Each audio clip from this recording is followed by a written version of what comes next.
y mi oración al Dios de mi vida,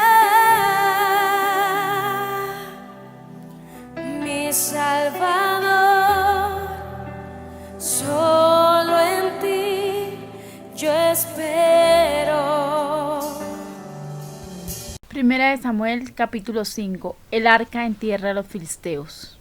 Cuando los filisteos capturaron el arca de Dios, la llevaron desde Ebenezer a Asdod, y tomaron los filisteos el arca de Dios y la metieron en la casa de Dagón, y la pusieron junto a Dagón. Y cuando al siguiente día los de Asdod se levantaron de mañana, he aquí Dagón postrado en tierra delante del arca de Jehová, y tomaron a Dagón y lo volvieron a su lugar. Y volviéndose a levantar de mañana el siguiente día, he aquí que Dagón había caído postrado en tierra delante del arca de Jehová, y la cabeza de Dagón y las dos palmas de sus manos estaban cortadas sobre el umbral, habiéndole quedado a Dagón el tronco solamente. Por esta causa los sacerdotes de Dagón y todos los que entran en el templo de Dagón no pisan el umbral de Dagón en Asdod hasta hoy. Y se agravó la mano de Jehová sobre los de Asdod, y los destruyó y los hirió con tumores en Asdod y en todo su territorio.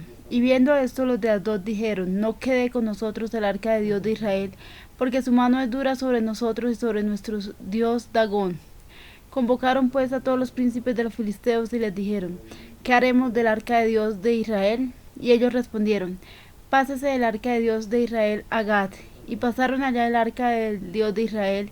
Y aconteció que cuando la habían pasado, la mano de Jehová estuvo contra la ciudad con gran quebrantamiento, y afligió a los hombres de aquella ciudad, desde el chico hasta el grande, y se llenaron de tumores. Entonces enviaron el arca de Dios a Ecrón, y cuando el arca de Dios vino a Ecrón, los ecronitas dieron voces diciendo: han pasado a nosotros el arca de Dios de Israel para matarnos, a nosotros y a nuestro pueblo. Y enviaron y reunieron a todos los príncipes de los filisteos, diciendo: enviad el arca de Dios de Israel, y vuélvase a su lugar, y no nos mate a nosotros ni a nuestro pueblo, porque había consternación de muerte en toda la ciudad, y la mano de Dios se había agravado allí. Y los que no morían eran heridos de tumores, y el clamor de la ciudad subía al cielo. Primera de Samuel, capítulo 6. Los filisteos devuelven el arca. Estuvo el arca de Jehová en la tierra de los filisteos 7 meses. Entonces los filisteos, llamando a los sacerdotes y adivinos, preguntaron: ¿qué haremos del arca de Jehová?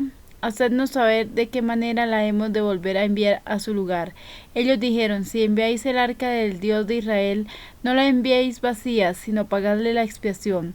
Entonces seréis sanos y conoceréis por qué no se apartó de vosotros su mano. Y ellos dijeron: ¿y qué será la expiación que le pagaremos? Ellos respondieron: conforme al número de los príncipes de los filisteos, 5 tumores de oro y 5 ratones de oro, porque una misma plaga ha afligido a todos vosotros y a vuestros príncipes. Haréis pues figuras de vuestros tumores y vuestros ratones que destruyen la tierra, y daréis gloria al Dios de Israel. Quizá aliviará su mano de sobre vosotros y de sobre vuestros dioses, y de sobre vuestra tierra. ¿Por qué endurecéis vuestro corazón como los egipcios y Faraón, que endurecieron su corazón? Después que los había tratado así, ¿no los dejaron ir y se fueron? Haced pues ahora un carro nuevo, y tomad luego 2 vacas que críen, a las cuales no haya sido puesto yugo, y uncid las vacas al carro, y haced volver sus becerros de detrás de ellas a casa. Tomaréis luego el arca de Jehová y la pondréis sobre el carro, y las joyas de oro que le habéis de pagar en ofrenda por la culpa las pondréis en una caja al lado de ella, y la dejaréis que se vaya. Y observaréis si sube por el camino de su tierra a Bet-Semes. Él no ha hecho este mal tan grande, y si no, sabremos que no es su mano la que nos ha herido, sino que esto ocurrió por accidente. Y aquellos hombres lo hicieron así, tomando 2 vacas que criaban, las uncieron al carro y encerraron en casa sus becerros. Luego pusieron el arca de Jehová sobre el carro, y la caja con los ratones de oro y las figuras de sus tumores. Y las vacas se encaminaron por el camino de Bet-Semes, y seguían camino recto, andando y bramando, así sin apartarse ni a derecha ni a izquierda. Y los 2 príncipes de los filisteos fueron tras ellas hasta el límite de Bet-Semes. Y los de Bet-Semes segaban el trigo en el valle, y alzando los ojos vieron el arca, y se regocijaron cuando la vieron. Y el carro vino al campo de Josué de Bet-Semes, y paró allí donde había una gran piedra, y ellos cortaron la madera del carro y ofrecieron las vacas en holocausto a Jehová. Y los levitas bajaron el arca de Jehová y la caja que estaba junto a ella, la cual estaban las joyas de oro, y las pusieron sobre aquella gran piedra. Y los hombres de Bet-Semes sacrificaron holocausto y dedicaron sacrificio a Jehová en aquel día. Cuando vieron esto, los 5 príncipes de los filisteos volvieron a Ecrón el mismo día. Estos fueron los tumores de oro que pagaron los filisteos en expiación a Jehová por Asdod, 1 por Gaza, 1 por Ascalón, 1 por Gad, 1 por Ecrón, 1. Y los ratones de oro fueron conforme al número de todas las ciudades de los filisteos pertenecientes a los 5 príncipes. Así las ciudades fortificadas como las aldeas sin muro. La gran piedra sobre la cual pusieron el arca de Jehová estaba en el campo de Josué en Bet-Semes hasta hoy. Entonces Dios hizo morir a los hombres de Bet-Semes porque había mirado dentro del arca de Jehová. Hizo morir del pueblo a 50,070 hombres. Y lloró el pueblo porque Jehová lo había herido con tan gran mortandad. Y dijeron a los de Bet-Semes: ¿Quién podrá estar delante de Jehová el Dios Santo? ¿Y quién subirá desde nosotros? Y enviaron mensajeros a los habitantes de Kiriat Jearim, diciendo: Los filisteos han devuelto el arca de Jehová, descended pues y llevadla a vosotros. Primera de Samuel capítulo 7. Vinieron los de Kiriat Jearim y llevaron el arca de Jehová y la pusieron en casa de Abinadab, situada en el collado, y santificaron a Eleazar su hijo para que guardase el arca de Jehová. Desde el día que llegó el arca de Kiriat Jearim pasaron muchos días, 20 años, y toda la casa de Israel lamentaba en pos de Jehová. Samuel, juez de Israel. Habló Samuel a toda la casa de Israel diciendo: Si de todo vuestro corazón os volvéis a Jehová, quitad los dioses ajenos de Astarot y de entre vosotros, y preparad vuestro corazón a Jehová, y solo a él servid, y os librará de la mano de los filisteos. Entonces los hijos de Israel quitaron a los Baales de Astarot y sirvieron solo a Jehová. Y Samuel dijo: Reunid a todo Israel en Mizpa, y yo oraré por vosotros a Jehová. Y se reunieron en Mizpa y sacaron agua y la derramaron delante de Jehová, y ayunaron aquel día y dijeron allí: Contra Jehová hemos pecado. Y juzgó Samuel a los hijos de Israel en Mizpa. Cuando oyeron los filisteos que los hijos de Israel estaban reunidos en Mizpa, subieron los príncipes de los filisteos contra Israel, y al oír esto los hijos de Israel tuvieron temor de los filisteos. Entonces dijeron los hijos de Israel a Samuel: No ceses de clamar por nosotros a Jehová nuestro Dios, para que nos guarde de la mano de los filisteos. Y Samuel tomó un cordero de leche y lo sacrificó entero en holocausto a Jehová. Y clamó Samuel a Jehová por Israel, y Jehová le oyó. Y aconteció que mientras Samuel sacrificaba el holocausto, los filisteos llegaron para pelear con los hijos de Israel. Mas Jehová tronó aquel día con gran estruendo sobre los filisteos, y los atemorizó, y fueron vencidos delante de Israel. Y saliendo los hijos de Israel de Mizpa, siguieron a los filisteos, hiriéndolos hasta abajo de Bet-car. Tomó luego Samuel una piedra y la puso entre Mizpa y Sen, y le puso por nombre Ebenezer, diciendo: Hasta aquí nos ayudó Jehová. Así fueron sometidos los filisteos, y no volvieron más a entrar en territorio de Israel. Y la mano de Jehová estuvo contra los filisteos todos los días de Samuel. Y fueron restituidas a los hijos de Israel las ciudades que los filisteos habían tomado a los israelitas desde Ecrón hasta Gat. E Israel libró su territorio de mano a los filisteos, y hubo paz entre Israel y el amorreo. Y juzgó Samuel a Israel todo el tiempo que vivió, y todos los años iba y daba vuelta a Betel, a Gilgal y a Mizpa, y juzgaba a Israel en todos estos lugares. Después volvía a Rama, porque allí estaba su casa, y allí juzgaba a Israel, y edificó allí un altar a Jehová. Evangelio según San Juan capítulo 6 versículo 1 al 21. Alimentación de los 5,000. Después de esto, Jesús fue al otro lado del mar de Galilea, el de Tiberias, y le seguía gran multitud, porque veían las señales que hacía en los enfermos. Entonces subió Jesús a un monte y se sentó allí con sus discípulos. Y estaba cerca la Pascua, la fiesta de los judíos. Cuando alzó Jesús los ojos y vio que había venido a él gran multitud, dijo a Felipe: ¿De dónde compraremos pan para que coman estos?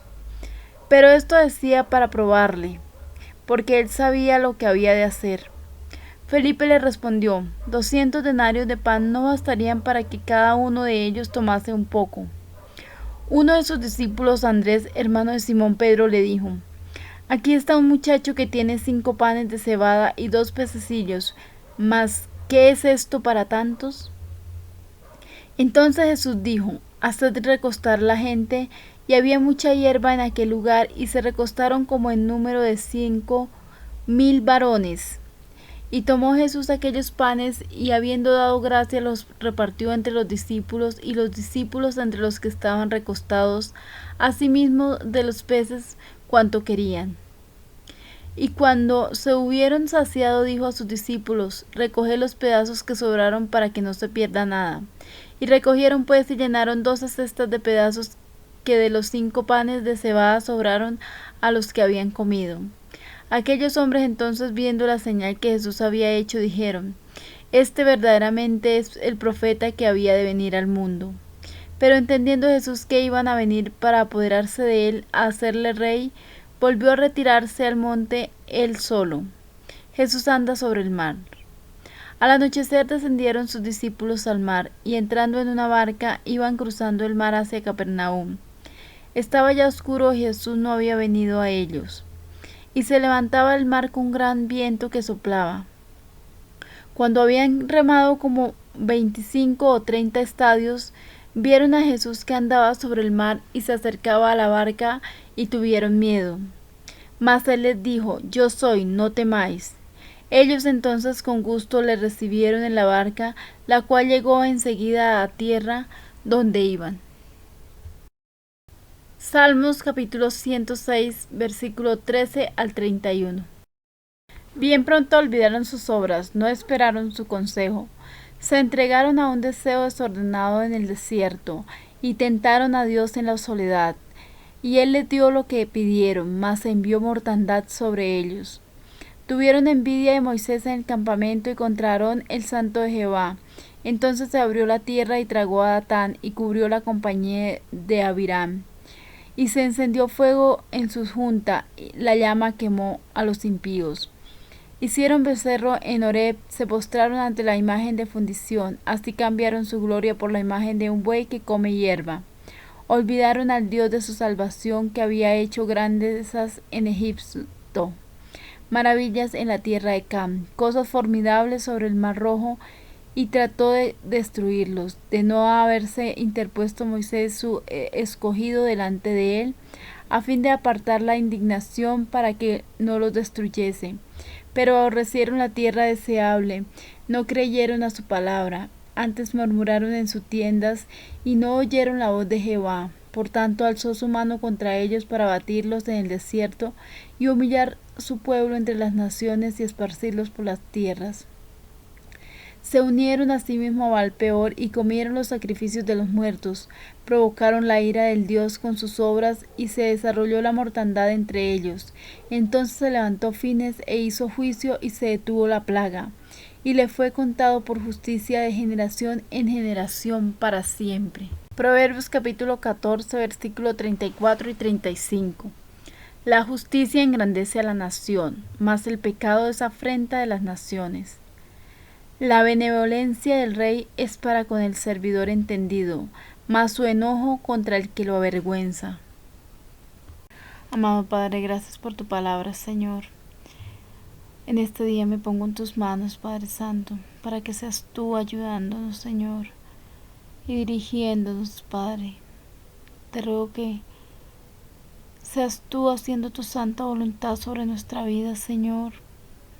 Y te ruego, Padre Santo, para que tú seas supliendo las necesidades de cada una de las personas que escuchan tu palabra, Señor. Te ruego para que le toques el corazón y, Señor, ellos puedan entender tu palabra, Padre Santo. En el nombre de Jesús. Amén. Solo en ti yo espero. De día mandará el Señor su misericordia, y de noche su cántico conmigo estará, y mi oración adoración al Dios de mi